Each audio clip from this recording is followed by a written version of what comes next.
Mula BSed Math 2A. So this is my TED Talk presentation.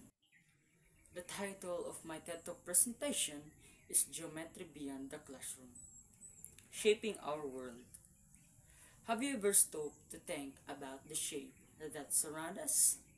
Not just an obvious squares, circles, but the complex geometry that underpins everything from the smallest atom to the grandest skyscraper. Today, I want to take you on a journey beyond textbook definition and show you how modern geometry is actively shaping our world. What is modern geometry? When we hear geometry, many of us think back to high school theorems and proofs. But modern geometry is so much more.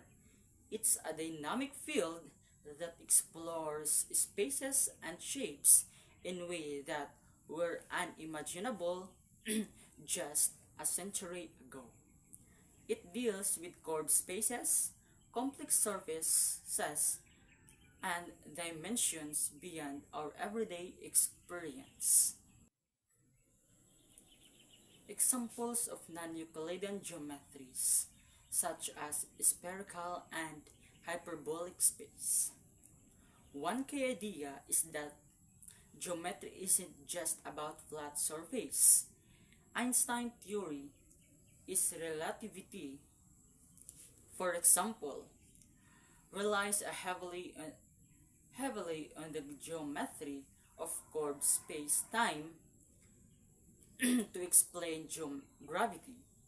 This means that geometry isn't just a tool for architects and engineers. It's fundamental to our understanding of the universe. Real-world application: computer graphics. So, how does this abstract math impact our daily lives? Consider math graphics. Every video game, animated movie, and spatial effect relies on geometric models to create realistic images. Before and after shot of a CGI scene showing the wireframe model and the final rendered image. Modern geometry provides the algorithm to describe complex 3D shapes, simulate lighting and textures, and create the immersive worlds we see on screen. Without it, there will be no Pixar, no realistic video games, and no virtual reality. Beyond, beyond entertainment, geometry plays a crucial role in optimization problems. Imagine you're designing a delivery route for a fleet of trucks. The goal is to minimize fuel consumption and delivery time. Geometric algorithms can analyze the road network, identify the shortest paths, and optimize the routes of maximum efficiency. This same principle applies to everything from designing efficient communication networks to optimizing financial portfolios. The future of geometry.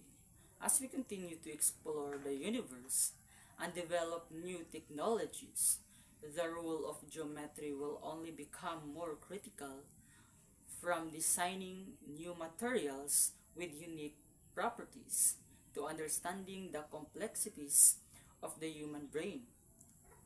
Geometry provides the tools to unlock new frontiers.